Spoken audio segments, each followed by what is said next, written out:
Oh, welcome. So, this is going to be another music review. This is going to be an album that came out a little bit earlier this year. I'm really excited to talk about this fucking album. This album is so goddamn sick. This is Celebrity Therapist by the Callous Daoboys. Now, not the Dallas Cowboys, the Callous Daoboys. This band is from Atlanta, Georgia. This is their fourth album, but I'm really going to count it as their second real album, because the first two I don't think they really like anymore. And honestly, if you compare it to the one prior to this and this one, they are not as good. I'm just going to say so. I'm going to count this as their second album, their sophomore album, Celebrity Therapist. Before I get into this, I want you to stop listening to this. Stop this video. Go pause. Come on, keep me on the other tab, though. Please don't be that ruthless. And I want you to actually open up another tab or Spotify or whatever your streaming service is, Apple Music, whatever. And I want you to just listen to two songs on there. I want you to listen to the song What is Delicious Who Swarms? And I want you to listen to the song A Brief Article Regarding Time Loops. Just so you have an idea of what I'm talking about when I mention all these crazy shit that is not going to make sense unless you listen to this fucking album, because it is going to sound like literal gibberish. This album is a Dillinger Escape Plan, Ice Nine Kills, Every Time I Die, Love Child. I really don't think that even does the band justice to their sound. I think those three bands are like the three I could mush together to even get close to what this band sounds like, because the vocalist that performs on this album, Carson is his name, he is remarkable. I mean, his performance on this shit is insane. So let's get into it. We're going to kind of break it down a little bit, but track by track. It's not very many tracks. I believe it has 7 tracks. That is correct.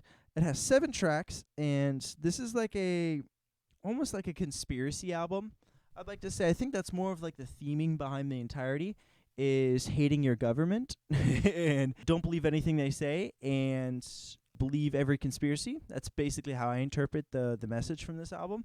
So let's jump right fucking into it. So this first song is insane. Like, the first song, it throws you right to the fucking wolves. I actually think that first start rising action of the intro of the first track is really where it just grows magically. I think that this wall of nastiness that comes out of nowhere is a relentless beating you take. Some of the lines they say in this shit are just so goddamn iconic. It is amazing.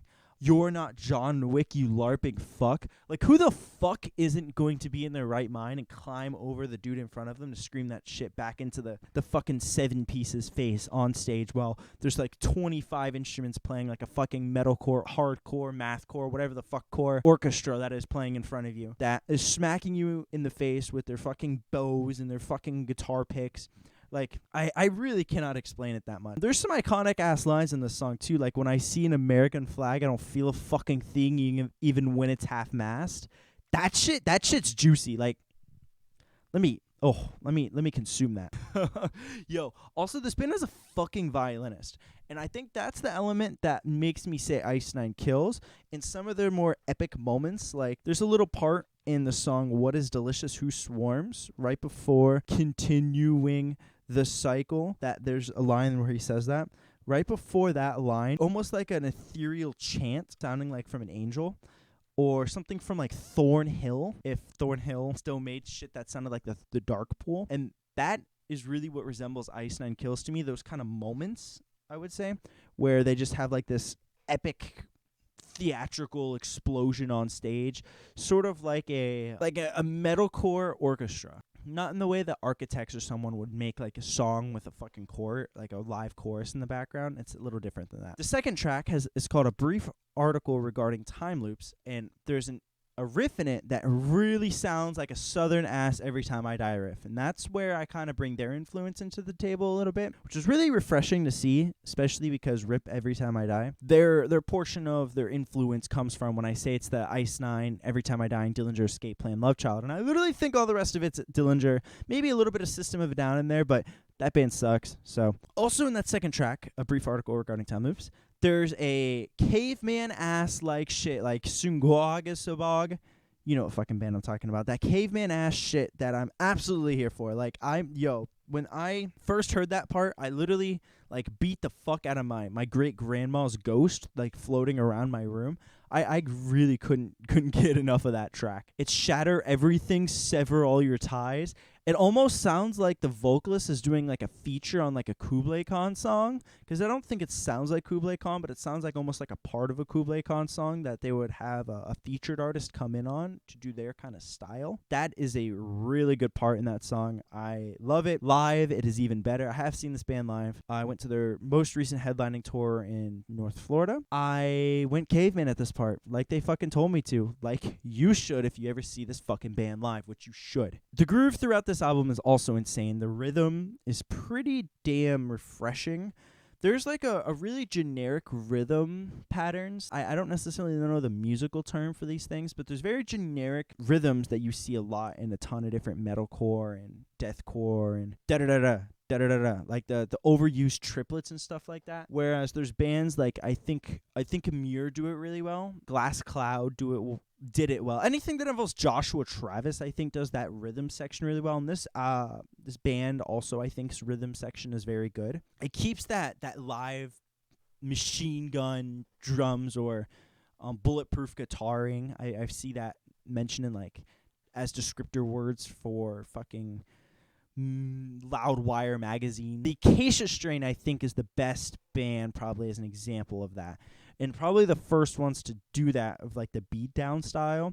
I'd say that's the rhythm section I'm talking about, where it's like a really relenting thing. It's a really clear difference if you listen to something like off of Wormwood by the Acacia Strain and compare it to something off of like Genesis by Woe Is Me. You know, you can really tell a difference in skill when it comes to rhythm and groove. I think this lands on the more skillful side because that's just how fucking talented this band is. Let's move on. Oh, also just before we do, at that last song, a brief article regarding time loops. At the end of the song, the whole song's theme is about being stuck in a time loop where this girl's painting octopuses or painting trees that look like octopuses. I know. Fucking just go listen to it. I promise you will not know that after the first time you listen to it. The outro of the song is the line "Start Over," which I think was a really cool edit. I don't know why. It's like kind of corny and cheesy, but I love corn. I love fucking corn. And I love cheese. You should too. Literally, you're in the fucking metal and hardcore world. This is like the corniest, cheesiest shit you can get in the fucking planet. If you like that shit, the last line going "Start Over," I love it. That's like tattooable.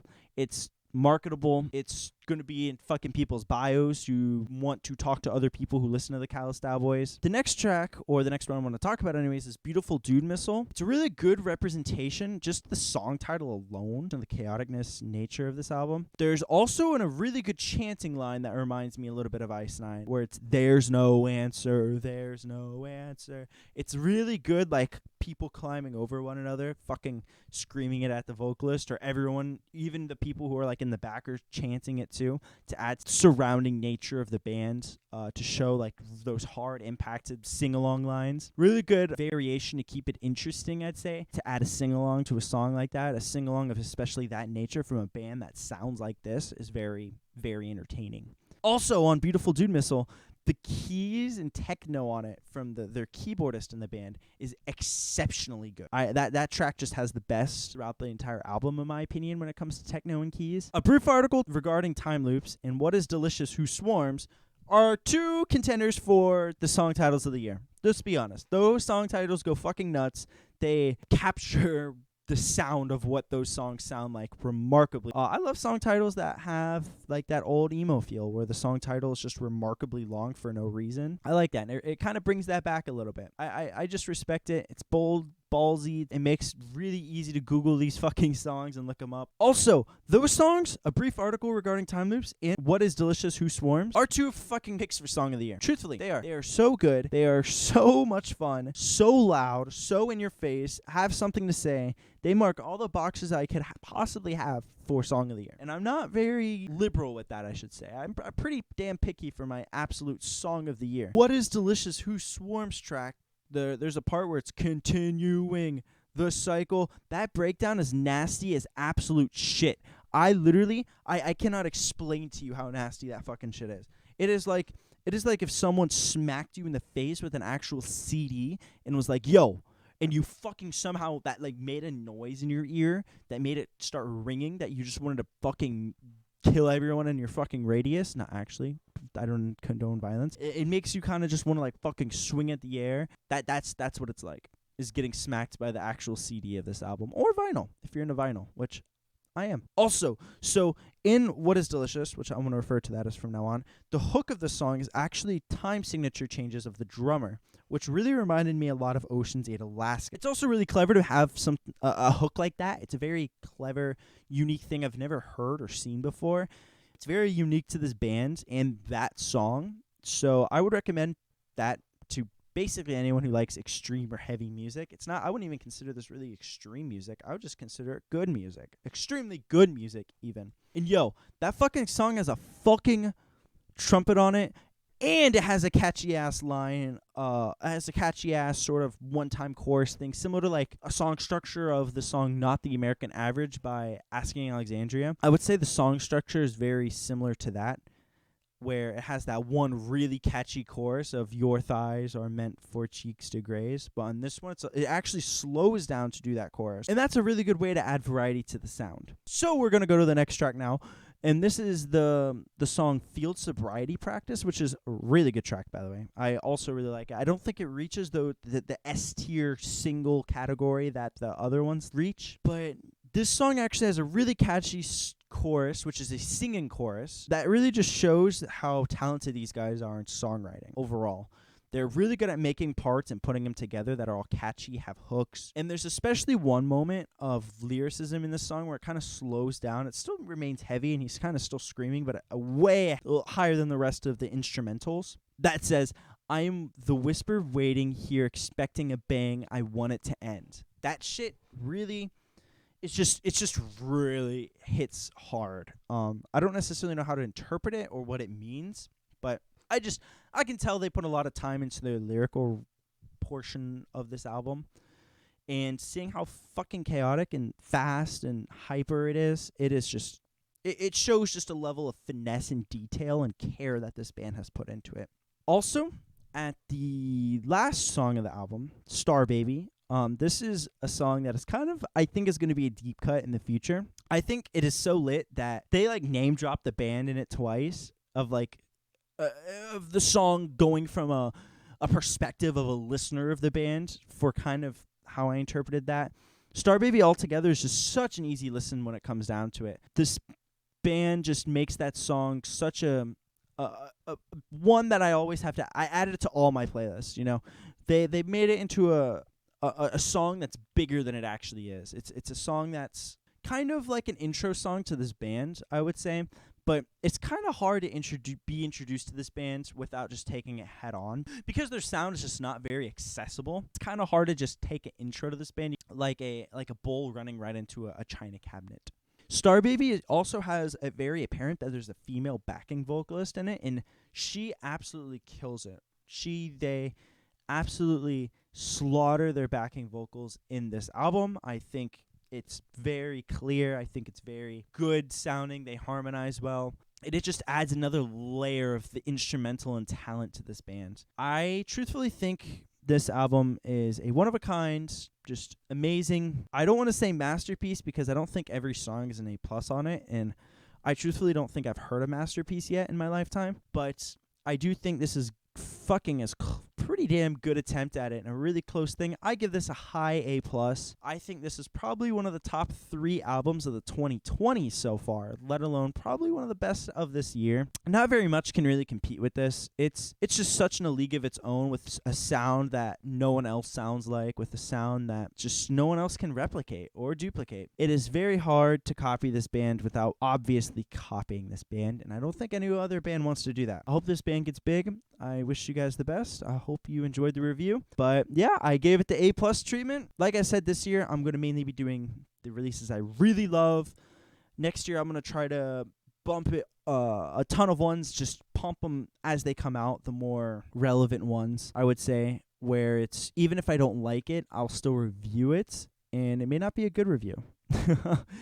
Also, at the end of this year, I think I'm going to give a decade standing of my favorite albums from 2020 to 2022, the end of 2022, early 2023, so far that have come out, and kind of give a best album of the decade and go just through them all. And I'm also at the end of this year going to do a rapid fire through everything I've listened to this year off of memory, so it may come out horribly. I probably won't remember a lot for some of the albums I listened to, especially the bad ones, and I won't really have a lot to say about them because there's really not too much to say about them that is good. Thank you for watching. Hope you subscribe, like, comment. Follow me on socials. Follow this fucking band on socials. Shout out to the Callous Daoboys. Amazing band.